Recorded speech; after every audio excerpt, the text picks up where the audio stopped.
भाइयों कि किताबें उन वाक़ियात से भरी हुई हैं। अब इन वाक़ियात के बाद मैं आपके सामने कुछ ऐसे रसूल पाक सल्लल्लाहु अलैहि वसल्लम के इरशादात बयान करने जा रहा हूं जिसे आपने सुनना भी है, गौर भी करना है और नियत करें कि इंशाअल्लाह मैं इन पर अमल भी करूंगा, ताकि जब हम आज ये 12वीं का सारा सिलसिला करके जब अपने घरों को लौटें तो अपने सीनों में रसूल पाक सल्लल्लाहु अलैहि वसल्लम के इरशादात के मदनी फूलों की खुशबू लेकर जाएं और कोशिश करें, नियत करें कि इंशाअल्लाह मैं अब इस पर अमल करने की नियत करता हूं इंशाअल्लाह। इससे जिंदगियां बेहतर हो जाएंगी। घरों के नाजरीन, फैज़ान मदीना के हाज़रीन सब के सब तवज्जो से सुने।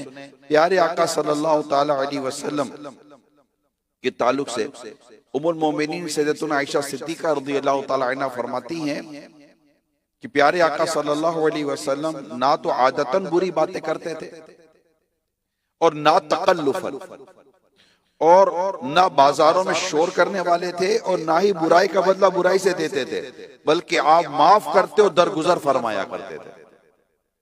क्या बात सामने आई? प्यारे आका सल्लल्लाहु ताला अलैहि वसल्लम ना तो आदतन बुरी बातें करते थे ना तकल्लुफन, करते ही नहीं थे। नंबर 1, बुरी बातें नहीं करेंगे, करते नहीं है, बुरी बातें नहीं करेंगे। बातें क्या करनी है उसको पढ़ना पड़ेगा कि भाई अच्छी बात क्या होती है, उम्दा बात क्या होती है, खूबसूरत बात क्या होती है। अब ऐसा भी नहीं है कि ये बिल्कुल हमें आता ही नहीं है, अंदाजा हो जाता है कि ये बात अच्छी है, ये बात बुरी है। सियाह सफेद को समझते हैं, काले पीले को हम समझते हैं, गरम ठंडे को हम समझते हैं, नरम गरम को हम समझते हैं, सर्दी गर्मी की तमीज है, कौन सा कपड़ा कब पहनना है, कौन सा कपड़ा कब पहनना है, कौन सा खाना कैसा, कौन सा खाना कैसा, टेस्ट सब समझ में आता है, मिर्ची मसाला सब समझ में आता है, चीनी नमक समझ में आता है। चाय बनाते वक्त चीनी की जगह नमक नहीं हम डाल देते, पत्ती की जगह पर कुछ मसाला हम नहीं डाल देते। जब चाय बनाने तो पत्ती डालते, नमक की जगह पर हम चीनी नहीं डालते। हम कुछ ऐसे काम नहीं करते, हम समझ सब आ रही होती है, बुरी बात की भी समझ आ रही होती है। असल में वैसा है, हम समझने के लिए तैयार नहीं है। कभी कभी ऐसा होता है, मोबाइल की ट्यून बजी, ओहो म्यूजिक, अच्छा सामने वाला भी इतना होता है ना, म्यूजिक बजा, आपने म्यूजिक, अच्छा ये म्यूजिक है, अच्छा मुझे तो समझ ही नहीं पड़ी थी ये म्यूजिक है। सही है भाई, आपको समझ ही नहीं पड़ी ये म्यूजिक है। घबराहट फिर क्यों पैदा हो गई आपको? घबरा तो गए थे आप, जब आपको समझ ही नहीं पड़ी थी कि म्यूजिक, तो फिर घबराहट किस चीज की थी? अरे वो बच्चे ने सुबह सुबह बदल दी, तो पूरे शाम तक आपको समझ ही नहीं पड़ी कि बच्चे ने सुबह से बदल दी थी। समझ उमूमन हमारे आती है प्यारे से, क्या अच्छा क्या बुरा, कहाँ माफ करना है, कहाँ क्या करना, हमें सब समझ आती है। हमारी आदतें अच्छी नहीं है, अल्लाह पाक हमारी आदतें अच्छी कर दे। और हम जो रसूल पाक सल्लल्लाहु अलैहि वसल्लम की विलादत का जश्न मना चुके, अल्लाह पाक इस खुशियों को हर साल मनाने के हमें तौफीक अता फरमाए। मैं खुदारा अपनी आदतों को बदलने की हम कोशिश करें। बुराई का बदला बुराई से ना देते, यानी बुराई का बदला भलाई से देना होता है। कुरान पाक में आता है इत्फ़अ बिल्लती हिय अहसन, ये सुनने वाले बुराई को भलाई से टाल। हम बुराई का बदला बुराई से ही देने के आदी हैं। उसने घुसा मारा अपने लात मारेंगे, उसने धक्का मारा अपने घुसा मारेंगे, उससे कंकर मारा अपने पत्थर मारेंगे, और फिर कहेंगे जनाब दुनिया में जीना है तो इसी तरह जियो, शरीफों का टाइम नहीं है। किसने कहते शरीफों का टाइम नहीं है? दुनिया के सारे लोग बदमाश हो गए, सारे लोग बेकार, सारे लोग मतलब बुरे हो गए, सारे तलियां मारने वाले बन गए, सारे बदमाशियां करने वाले आ गए। ऐसा नहीं है,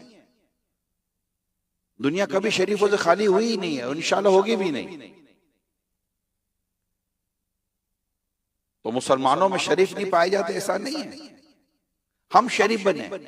अब बोले कैसे बने? बर्दाश्त करें, सब्र करें, माफ करें कि अल्लाह मुझे माफ फरमाएगा, अल्लाह मुझे माफ फरमाएगा, अल्लाह मुझे माफ, अल्लाह पाक की रहमत पर नजर रखे, उसकी बारगाह से मिलने वाली अजर पर नजर रखे।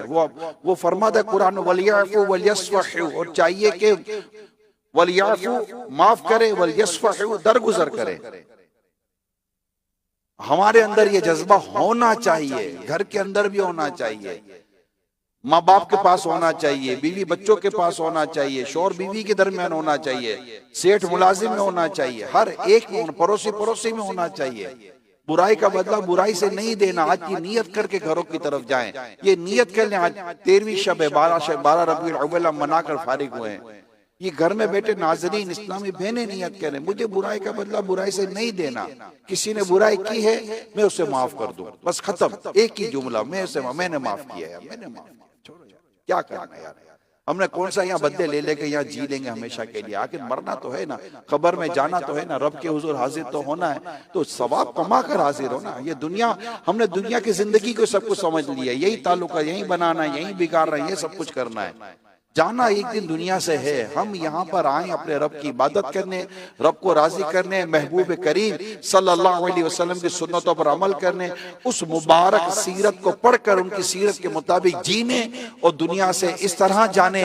एक काश एक काश एक काश कि जब दुनिया से जाएं तो उसी आका का जलवा जिनका मिलाद बना था हमारी निगाहों के सामने हो। आका कलीमा पढ़ाएं, ईमान सलामत लेकर कब्र में जाएं, कब्र जन्नत का बाग बन जाए। जब कब्र से उठे क़यामत के दिन अल्लाह के अर्श का साया नसीब हो, महबूब करीम के लवाल हम तले जगह नसीब हो जाए, अल्लाह पाक हमसे हिसाब ना ले, आका हमारी शफात फरमाए और हमें बगैर हिसाब किताब के जन्नत में दाखिला दिला दे। पार लग गई, मंजिल मिल गई, जगह मिल गई, खत्म, मामला खत्म हो गया।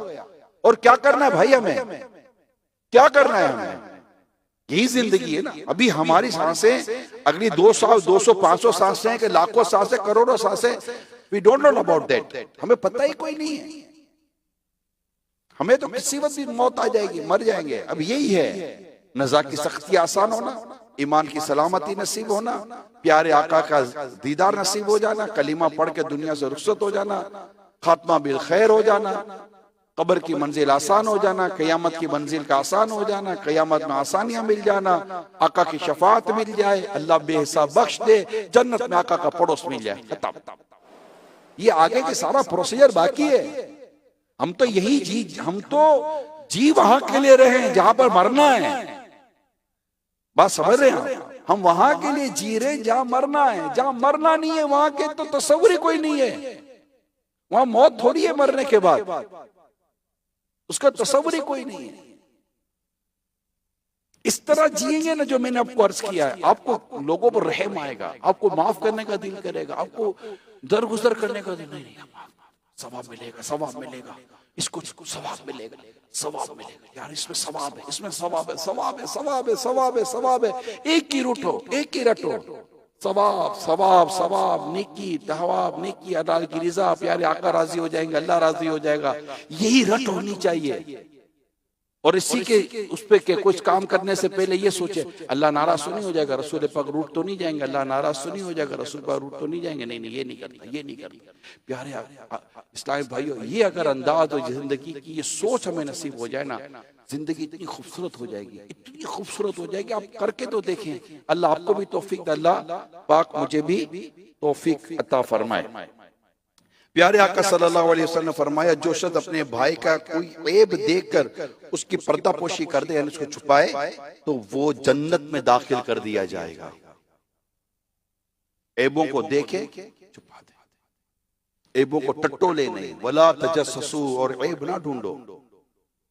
ऐब ढूंढ कर निकालते हैं यहाँ तो। ऐब मतलब एक अचानक किसी की बुराई, किसी का ऐब नजर आ गया, यहाँ तो ढूंढा जाएगा, ताका झांकी की जाएगी। कुछ तो बताओ, कुछ तो बताओ, कोई इन्फॉर्मेशन तो दो। अरे भाई, मैंने इसका मतलब कि मेरा घर करना है, मैंने इसको तबाह करना है, मैंने इसको बर्बाद करना है, लोगों के दिलों में उसकी दुश्मनियां पैदा करनी है, मैंने इसको छोड़ना नहीं है। ये सोचे हमारी बदकिस्मती के साथ, कितनी गंदी सोचे हैं। क्या एक अच्छे कामिल नेक मुसलमान की सोच होती है? क्या वो अपने मुसलमान भाई की बुराई ढूंढेगा, खराबियां ढूंढेगा, और पता चलेगा तो क्या उसको मशहूर करेगा? डरता नहीं है कि अल्लाह पाक ने अगर इसके ऐब खोल दिए तो इसका क्या बनेगा? और अल्लाह पाक ने अगर उसके लिए ये फैसला फरमा दिया कि इसके ऐब खोले जाएंगे और उसको उसके घर में रुस्वा किया जाएगा, फिर क्या करेंगे? अल्लाह पाक हमारे हाल पर रहम फरमाए। हदीस में इरशाद फरमाया, जो अपने मुसलमान भाई की ऐब पोशी करेगा अल्लाह क़यामत के दिन उसकी ऐब पोशी फरमाएगा, और जो अपने मुसलमान भाई का ऐब जाहिर करेगा अल्लाह पाक उसका ऐब जाहिर फरमाएगा, यहाँ तक कि उससे उसके घर में रुसवा कर देगा। एक और हदीस, अल्लाह पाक के सबसे आखिरी नबी सल्लल्लाहु अलैहि वसल्लम का फरमान अली शान है, जो तकब्बुर, खियानत और देन यानी कर्ज वगैरह से बरी होकर मरेगा वो जन्नत में दाखिल होगा। अल्लाह पाक तकब्बुर से बचाए, अल्लाह पाक खयानत से बचाए, और जो कर्ज अल्लाह हमारे हाथ पर रहम फरमाए, जो कर्ज हम पर है प्यारे समूह कर्ज अदा कर दे दे कर्ज, उतार दे कर्ज। इंशाअल्लाह तकब्बुर और खयानत और इस तरह कर्ज से बचकर जिस दिन दुनिया से जाएंगे, प्यारे आका सल्लल्लाहु अलैहि वसल्लम की इस हदीस पाक में जो खुशखबरी अल्लाह ने चाहा तो नसीब हो जाएगी कि जन्नत में दाखिल होगा इंशाअल्लाह। ये जन्नत में दाखिल होने की कितनी खूबसूरत बिशारत हमें मिली है। तो यूं अपनी जिंदगी में खूबसूरती पैदा करें। प्यारे आका सल्लल्लाहु अलैहि वसल्लम फरमाया, बेशक अल्लाह पाक फुहश गोई बदज़बानी को पसंद नहीं फरमाता, बुरी बात नहीं करनी। ये दूसरी, ये इस तरह की और ये दूसरी रिवायत आई है। ये फाइनल कर ले प्यारे इस्लाम भाइयों, हमने अच्छी बात करनी है, उम्दा बात करनी है, नरम बात करनी है, मीठी बात करनी है, खूबसूरत बात करनी है। नहीं आती, नहीं समझ में आती, चुप रहना तो आता है ना। नहीं समझ में आता कि अच्छा जुमला क्या, ये तो समझ में आता कि चुप रहना किसको बोलते हैं, ना बोलने को चुप रहना बोलते हैं, खामोशी को चुप रहना बोलते हैं। ठीक है, ये तो सब पता है ना। भाई कोई कहते हैं भाई चुप रहिए, तो आप ये तो नहीं पूछेंगे चुप किससे रहते हैं, ये साइलेंट का मतलब क्या है, ये तो कभी भी नहीं पूछेंगे। मुझे तो यही उम्मीद है। हाँ, ये हो सकता है कि आप शायद की सवाल करें क्या क्या अच्छी बात, क्या क्या मुराद अच्छी बात करने से, क्या अच्छी बात करूं, कौन सी अच्छी बात करूं, वो कौन सा जुमला होता है, 10 सवाल कर लेंगे। लेकिन कोई के खामोश रहिए तो आप पूछेंगे क्या मतलब है खामोशी का, ये आप नहीं पूछेंगे। खामोशी का मतलब खामोशी, साइलेंट, खामोश हो जाए। जब नहीं कोई अच्छी बात समझ में आ रही, चुप रहे भाई। हदीस पाक में आता है, जो अल्लाह और क़यामत के दिन पर ईमान रखता है वो अच्छी बात करता है, वरना चुप रहता है, खामोश। मन समाता नजा, जो चुप रहा उससे नजात पाई। बोलकर क्यों अपनी कब्र आखिरत को बर्बाद करें, बुरे बुरे कलिमात बोलकर। और फौहश गोई और बदज़बानी ये पसंद नहीं है। मुसलमान बदज़बानी नहीं करता, फौहश गोई नहीं करता, अच्छे जुमले बोलता है, खूबसूरत बात करता है, मीठे बोल बोलता है। खास सुबह जब निकी की दावत देनी होती है, इस्लाह करनी होती है, अच्छी बात की जाती है। अल्लाह पाक हमें अमल करने की तौफीक अता फरमाए, हमारे अमाल अच्छे कर दे, हमारी नेकियां अच्छी कर दे, अच्छे अच्छे मीठे मीठे प्यारे प्यारे आका सल्लल्लाहु अलैहि वसल्लम का सदका, इनकी सीरत का फैजान अता फरमाए। दावत इस्लामी के इज्तिमात में आते रहें, मदनी मुज़ाकरों में आते रहें, दर्स व बयान में शिरकत करें, मदरसतुल मदीना बालिगान में शिरकत करें, मदनी काफिलों में सफ़र करें, नेक अमाल के जायज़े को इख्तियार करें, दावत इस्लामी के दीनी काम, दावत इस्लामी के सुन्नतों भरे दीनी माहौल से वाबस्ता रहें। इंशाअल्लाह इज़्ज़ व जल जिंदगी खूबसूरत से खूबसूरत, बेहतर से बेहतर, उम्दा से उम्दा और बामकसद बनती चली जाएगी। अल्लाह पाक अमल करने की तौफीक अता फरमाए, आमीन बिजाही खातिमिन नबिय्यीन सल्लल्लाहु तआला अलैहि वसल्लम। अब इंशाअल्लाह ताला आपके लिए खैर खाई भी है, लंगर मीलाद भी है। जिन्होंने रोजा रखा था वो भी खा सकते हैं, नहीं रखा तो वो भी खा सकते हैं। आका का मीलाद है, आका का लंगर मीलाद है, इंशाअल्लाह खाएंगे। इशा की जमात यहीं अदा कर दिएगा और फिर इंशाअल्लाह ताला अमीर सुन्नत मदनी मुज़ाकरा फरमाएंगे। अल्लाह 5 नमाज़ें पाबंदी के साथ जमात से पढ़ने की हमें तौफीक अता फरमाए।